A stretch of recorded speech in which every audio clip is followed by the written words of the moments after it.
بسم اللہ الرحمن الرحیم۔ السلام علیکم، welcome back to my YouTube channel.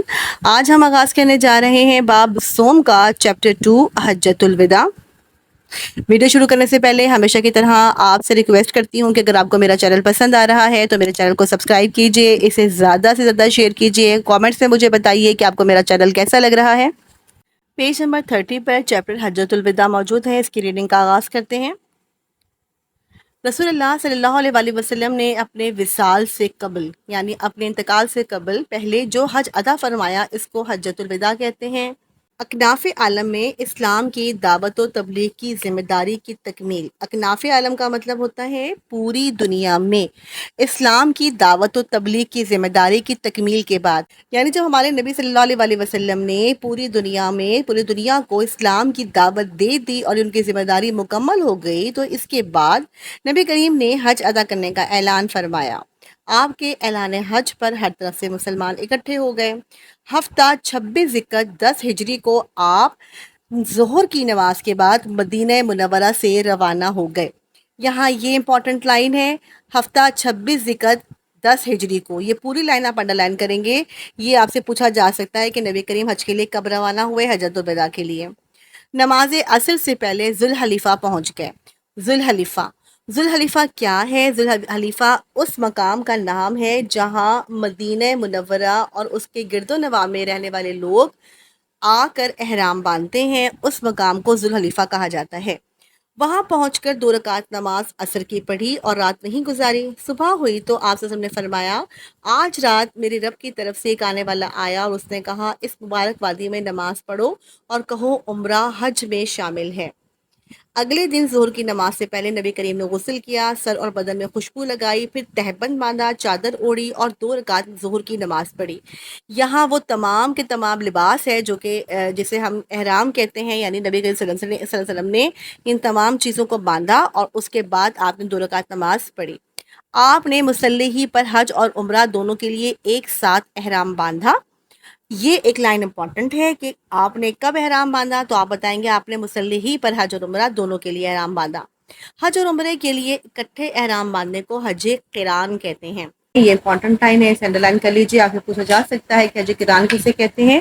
اور اس کے علاوہ بیٹا حج قران دراصل یہ وہ حج ہوتا ہے جس میں آپ عمرے کے لیے اور حج کے لیے اکٹھے احرام باندھتے ہیں، یعنی پہلے آپ عمرہ ادا کرتے ہیں اور اس کے بعد آپ نے احرام کھولنا نہیں ہوتا، بلکہ اس کے بعد حج کرنا ہوتا ہے، اور حج ادا کرنے کے بعد تمام مناسک ادا کرنے کے بعد پھر آپ احرام کھول سکتے ہیں۔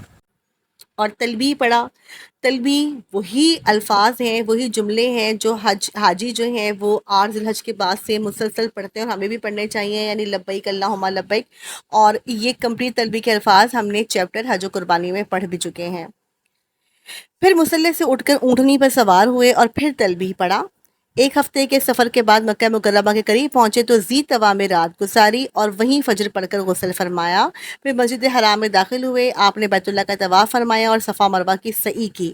پھر بالائی مکہ میں حجون کے پاس قیام فرمایا اور دوبارہ طواف نہیں کیا، البتہ احرام برقرار رکھا کیونکہ آپ نے حج اور عمرے کا احرام اکٹھا باندھا تھا، اور اس کی وجہ یہ تھی کہ حضور صلی اللہ علیہ وآلہ وسلم ہدی یعنی قربانی کا جانور ساتھ لائے تھے۔ پھر آپ صلی اللہ علیہ وآلہ وسلم 8 ذی الحج یعنی ترویہ کے دن مینا تشریف لائے۔ 8 ذی الحج کو جس دن سے حج کے مناسک کا آغاز ہوتا ہے اسی دن کو ہم ترویہ کا دن بھی کہتے ہیں۔ مینا میں نبی کریم نے ظہر، عصر، مغرب، عشاء اور اگلے دن 9 ذی الحج فجر تک کی 5 نمازیں پڑھی اور 4 رکعت والی نماز قصر کر کے 2 رکعت پڑھی۔ قصر کرنے کا مطلب یہ ہوتا ہے کہ نماز کو مختصر کر دینا، فرض نماز کو کم کر کے قصر کر دینا 2 رکعت پہ، یعنی 4 رکعت کو انہوں نے کم کر کے 2 رکعت پڑھی۔ سورج طلوع ہونے کے بعد آپ مینا سے چل پڑے اور عرفات تشریف لائے۔ وہاں وادی نمرہ میں آپ کے لیے خیمہ لگا ہوا تھا، آپ اسی میں استراحت فرما ہوئے۔ استراحت کا مطلب ہے کہ آپ نے وہاں آرام فرمایا۔ سورج ڈھلا تو آپ قصوہ اونٹنی پر سوار ہو کے وادی ارنا میں تشریف لائے۔ یہاں قصوہ جو ہے وہ نبی کے وسلم کی اونٹنی کا نام ہے، اسے سرکل بنا لیں یا انڈر لائن کر لیجئے تاکہ آپ کو معلوم ہو کہ ان کی اونٹنی کا نام قصوہ ہے۔ یہ MCQ کے فارم میں آپ سے پوچھا جا سکتا ہے۔ لوگ آپ کے جمع تھے، آپ صلی اللہ علیہ وسلم نے ان کے درمیان کھڑے ہو کر خطبہ دیا، اللہ کی حمد و ثنا کی، شہادت کے کلمات کہے، اللہ سے ڈرنے کی وصیت کی اور خطبہ ارشاد فرمایا۔ جس میں، اور یہاں سے بیٹے آغاز ہوتا ہے اس خطبہ حجۃ الوداع کا جو نبی کریم صلی اللہ علیہ وسلم کا تاریخی خطبہ حجۃ الوداع ہے۔ اللہ سے ڈرنے کی وصیت کی خطبہ ارشاد فرمایا، جس میں حقوق اللہ کے تحفظ کے ساتھ ساتھ حقوق العباد کی ادائیگی کی خصوصی تاکید فرمائی۔ آپ صلی اللہ علیہ وسلم نے فرمایا کہ تم سب آدم کی اولاد ہو اور آدم مٹی سے بنے تھے، کسی عربی کو اجمی پر اور کسی اجمی کو عربی پر، کسی کالے کو گورے پر اور کسی گورے کو کالے پر کوئی فضیلت نہیں سوائے تقویٰ کی۔ یہ ساری لائنز بہت امپورٹنٹ ہیں، انڈر لائن کر لیجئے۔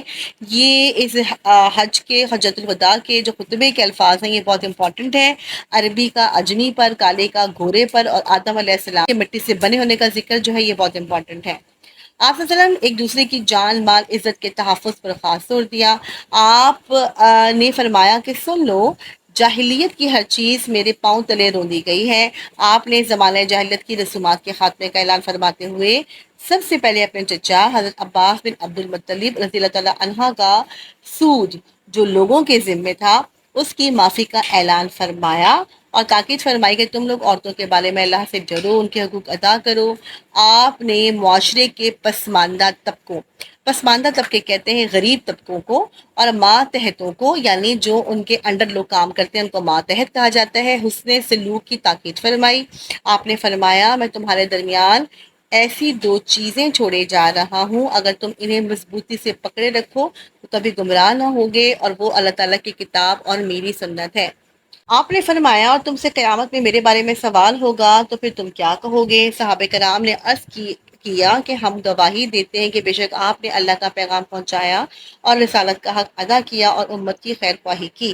خیر خواہی کا مطلب ہوتا ہے امت کی بھلائی چاہی۔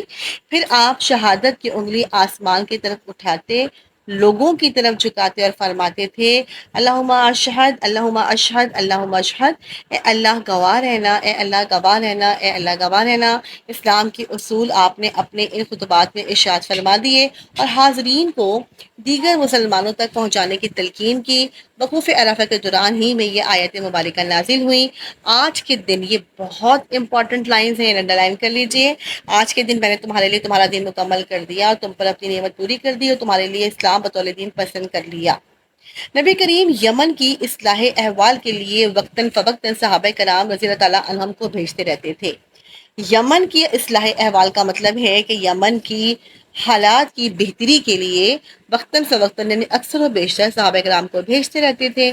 آپ نے حجۃ الوداع سے پہلے رمضان المبارک 10 ہجری میں حضرت علی المرتضیٰ کو 300 سواروں کے ساتھ یمن روانہ فرمایا۔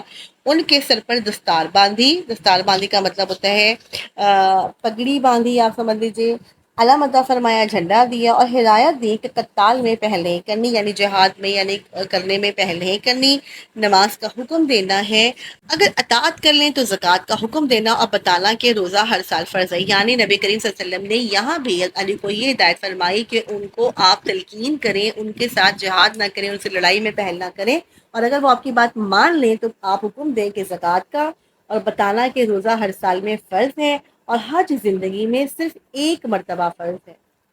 آپ نے روانگی کے وقت حضرت علی کے لیے دعا کرتے ہوئے ارشاد فرمایا یقیناً اللہ تمہارے دل کو ہدایت دے گا اور تمہاری زبان کو ثابت رکھے گا۔ علی رضی اللہ عنہ یمن گئے، وہاں کے لوگوں کو دعوت دین دی، بہت سے لوگوں نے اسلام کی دعوت قبول کی، حتیٰ کہ پورا قبیلہ ہمدان دائرہ اسلام میں داخل ہوا۔ جب حضور کو اس کی اطلاع ملی تو آپ بہت خوش ہوئے۔ اس کے بعد علی المرتضیٰ یمن سے اپنے ساتھیوں کے ہمراہ مکہ مکرمہ آ کر حضور صلی اللہ علیہ وسلم کے ساتھ ملے اور حج ادا کیا۔ اس موقع پر کچھ لوگوں نے حضرت علی کے بعض انتظامی فیصلوں پر نبی کریم سے شکوہ کیا، یعنی شکایت کی۔ چنانچہ سفر حج سے واپسی پر غدیر خمیہ، جہاں جاج کرام اپنے اپنے علاقوں کی راہ لیتے ہیں، کے مقام پر نبی کریم نے صحابہ کرام کے سامنے خطبہ ارشاد فرمایا، جس میں حضرت علی کی فضیلت بیان کرتے ہوئے ارشاد فرمایا میں جس کا دوست ہوں علی بھی اس کا دوست ہے۔ اے اللہ تو اس آدمی کو دوست رکھ جو علی کو دوست رکھتا ہے، اور جو اس سے عداوت رکھے تو اس سے بھی عداوت رکھ۔ بیٹا یہ بہت امپورٹنٹ لائنز ہیں، انہیں بھی آپ مارک کر لیجئے۔ اس سے معلوم ہوتا ہے کہ علی رضی اللہ تعالیٰ عنہ اور اس کے رسول صلی اللہ علیہ وسلم کے محبوب اور مقرب ہیں، ان سے محبت کا تعلق رکھنا ایمان کا تقاضا ہے، اور ان سے بغض یا کدورت رکھنا ایمان کے منافی ہے، یعنی ہمیں ایمان ہمارے دل سے ختم کر دیا جاتا ہے اور ہمیں دائرہ اسلام سے ہم خارج کر دیے جاتے ہیں۔ پڑھتے ہیں اسی سبق کے معروضی سوالات کی جانب جو کہ پیج نمبر 32 پر موجود ہیں۔ پہلا MCQ آپ سے پوچھا گیا ہے کہ نبی کریم صلی اللہ علیہ وسلم نے حجۃ الوداع فرمایا، تو اس کا رائٹ آپشن ہے جی 10 ہجری کو۔ نمبر 2 MCQ ہے کہ حج اور عمرہ کے لیے اکٹھا احرام باندھنا کہلاتا ہے، اس کا آنسر ہے بے آپشن حج قران۔ تھرڈ MCQ آپ سے پوچھا گیا ہے حدیث سے مراد ہے، آپ اس کا آنسر دیں گے الف آپشن قربانی کا جانور۔ نبی کریم صلی اللہ علیہ وسلم نے حجۃ الوداع سے واپسی پر کس مقام پر حضرت علی رضی اللہ عنہ کی شان بیان کی، اور اس کا رائٹ آپشن ہے جیم غدیر خم۔ لاسٹ MCQ ہے کہ خطبہ حجۃ الوداع میں رسول اللہ نے صحابہ کرام سے گواہی لی، نمبر جیم آپشن رسالت کا حق ادا کرنے پر۔